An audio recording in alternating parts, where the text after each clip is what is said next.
We didn't get as much rain as I think we thought we were going to get. I think we thought we were going to get a lot more rain than we did, but it is a rainy, cold Sunday. It's fine with me. I'll take it. This girl over here, right here, she's the one for the fall and or the summer and spring. I'm for the fall and winter. Give me back my winter. I like the snow. I like the fall. I like the cold weather. I don't like the hot weather, and I don't like the storms. They can just stay exactly where they are. So, of course, our prayers are with anybody that was affected by the storms and so forth, and everything. So we're off to church. Sleepy, tired this morning. Didn't get the greatest sleep, but pressing forward. Christina's coming home today. I did record the devotions for the 5th. I just didn't have the energy to edit them last night, so I will edit it today and put it up. And then join me. I did put the thumbnail on the channel and put it on there for Big Jack's story time tonight at 7 o'clock. So please go not only support me, but support him. So I did put that stream so y'all would see it. That's tonight at 7. I will be on that show for the first hour, and then on this after show after that. So I'm looking forward to that. So that starts at 7 p.m. Eastern time. And then either before or after, I will do the devotions for the 6th. Probably want to try to get a nap somewhere between Christina leaving and heading home to Big Jack story time. So I don't know if I'll get the devotions done before Big Jack or not. At least get them recorded so that I can edit them afterwards. So they'll come out late. I'm really trying to work to, and we are as well, to improve to get those out on a more consistent basis. And she's taking me the highway today. I know. It's only 7 miles. We've been through this. So the I know we were running a little bit late this morning. It was hard. It was a hard morning to get going this morning. At least for this girl over here. Last night we were doing we were supposed to do it on Friday, but my migraine was not going to allow me to do it on Friday, and so we chose on Saturday. And I think that as fun as that game is, I think that the name, and I ain't going to say it, the first word is something that I don't think YouTube likes. They have their words. And so we're probably going to figure out something else. And so everybody kind of give me your feedback. I'd like to do some kind of game night or something. So we're coming together on a Friday night from 8 to 10. And you're probably going to see the next little bit kind of some more live streams happening, because we've kind of been out of the loop with Patty's passing. So our algorithm is we've taken a little hiatus on and off. We haven't been as active as we usually are because we've just been dealing with her loss, and that's understandable, but we got to get back in the swing of things. So we're going to start putting some things out. If you can, I would appreciate it. I know Mama would too as well. But if you can go back, if there's things you haven't watched, or playlists that you can watch for us, that would really help just to get us out there and push the channel further and grow the channel.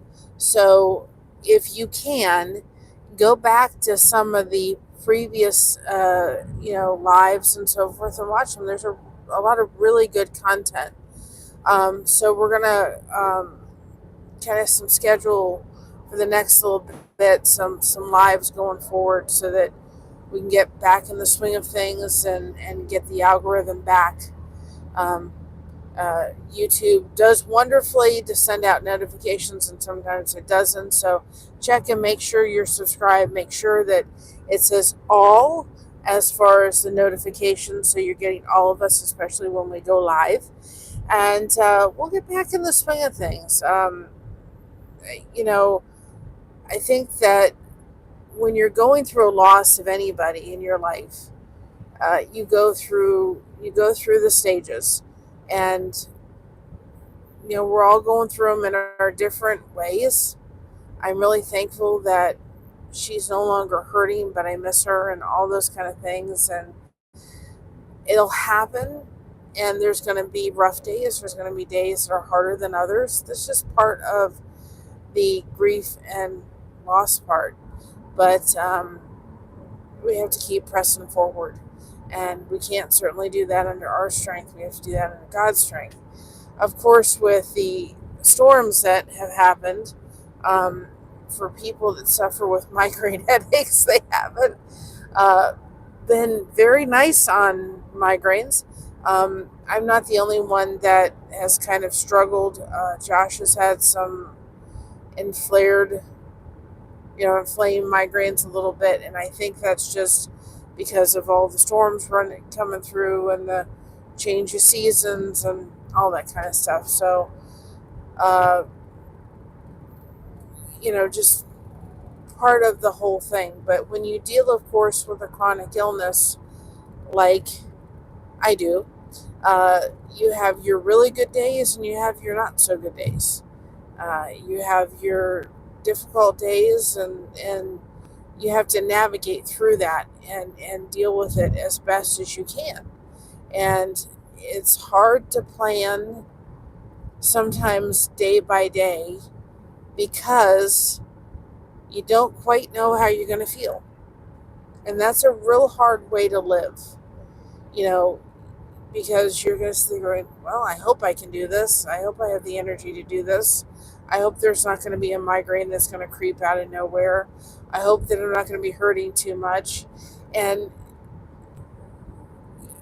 if you haven't walked in those shoes, if you hadn't had to go through that, you haven't had to deal with that. It's it's it's it's hard to understand because you look at an individual and you think, well, they look perfectly normal, and you don't understand their battle or their struggle going on inside. I think with all of us, we see people and they look just like they've got it all together, and then they're falling apart inside. And we don't know what their struggle is. We don't know what their difficulty is. We don't know what they're dealing with on a day to day basis. When I would be a cashier and I'd go off to work and I'd put a smile on my face, people didn't know that I was dealing with a special needs child at home, and I was exhausted and I was tired. I didn't let that on too often. But we don't know what people's struggles are or what they're dealing with and what they're having to go through unless we've walked in their shoes. And even if we've walked in their shoes, if somebody came in, and I've had people that come and said, I deal with fibromyalgia. I think that fibromyalgia, even any kind of, illness or person that is having to deal with something, tends to have it a little differently. There's certain things like a child with autism. You know what? If you've dealt with one child with autism, you've dealt with one. But they tend to kind of have little things that somebody else with that doesn't have. We have a friend of ours just dealing with multiple sclerosis. Well, we understand because we had my grandfather, my papu, that had multiple sclerosis. But there's things she's going through on a daily basis that my grandfather never had to deal with. And even though it was the same diagnosis, their bodies are dealing with it differently. And so if you're dealing with somebody that has fibromyalgia, they may have different things than I have to deal with. And, we can't sit there and totally understand unless we've walked through it. We can be sympathetic, we can be understanding, but, we have to be willing to listen to what they're going through. and understand what they're going through. And sometimes if you live with somebody, I know with Mama, she lives with us, she sees things differently because she lives with me. She can tell when I'm having a difficult day. She can tell when things are not easy for me. She can tell when, the struggles happen. And so if you live with somebody, then you get to see it in a very different perspective.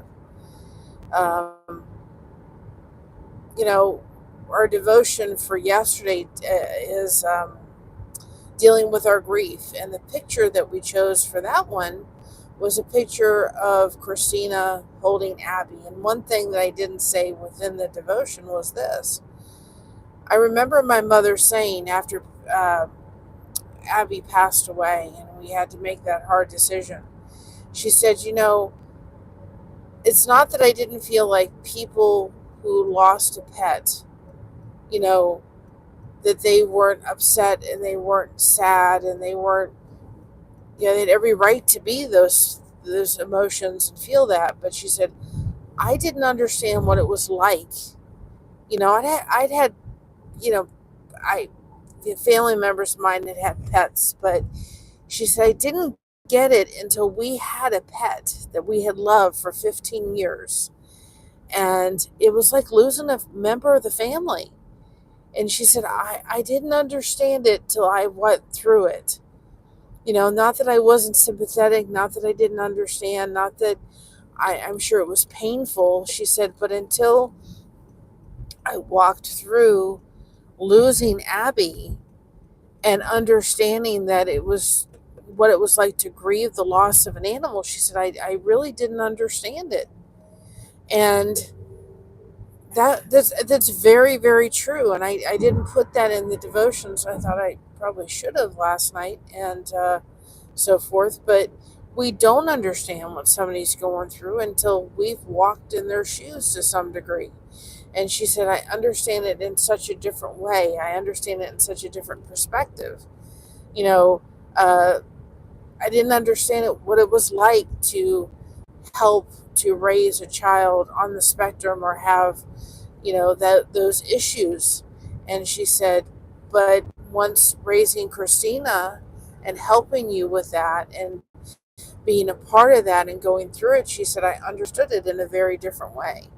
And that's why we say when we talk about topics on this channel, like fibromyalgia, like autism, like other issues, you may not be going through those, but it's really helpful to be a part of those conversations and try to understand, try to gain some knowledge from that, because you know what?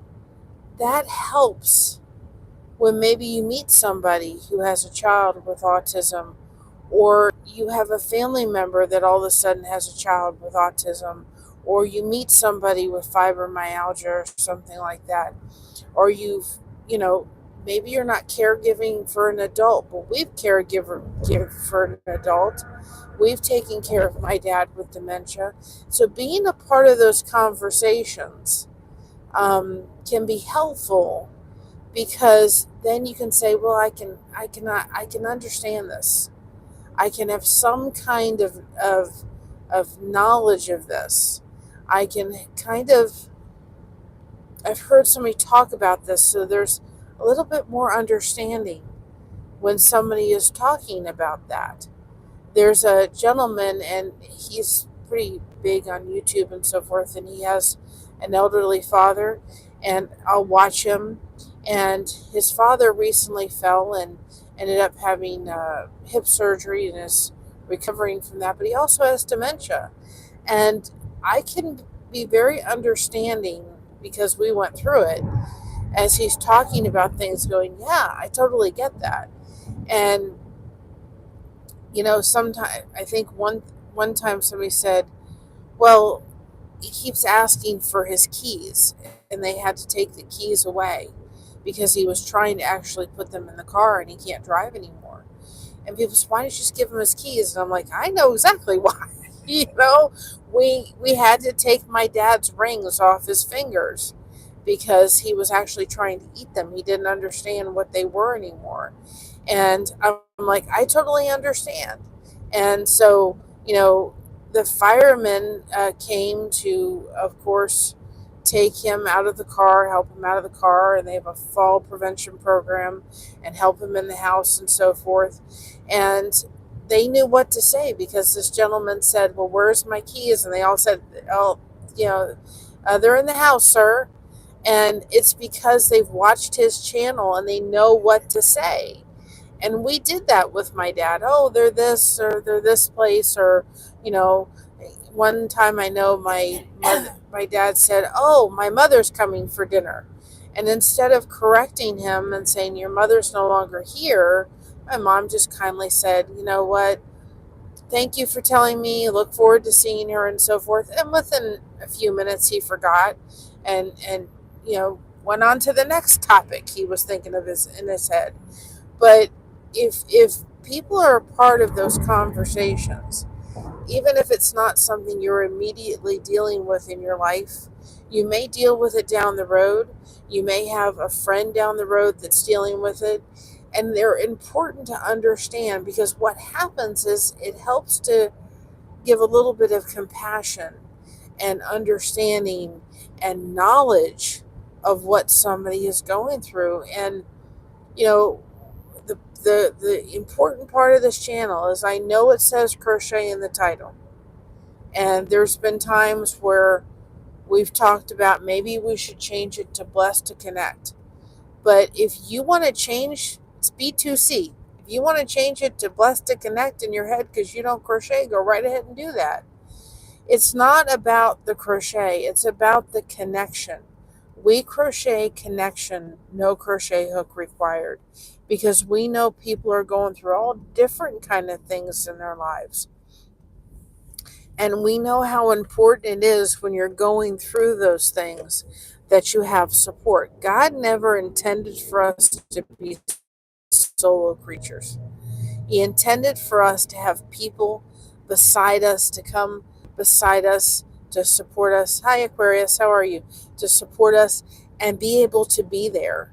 And that He never intended for us to say, you know what, be solitary.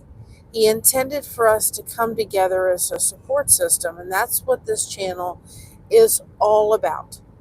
And we're going to get back in the swing of things. We'll do some more lives. Probably you're going to see uptake in that a little bit to get back into the algorithm of things. We will probably come up with a different game night. I don't know what it will be yet, but we'll figure that out. Only because I think, then again, that initial word. Well, thank you very much. You know what?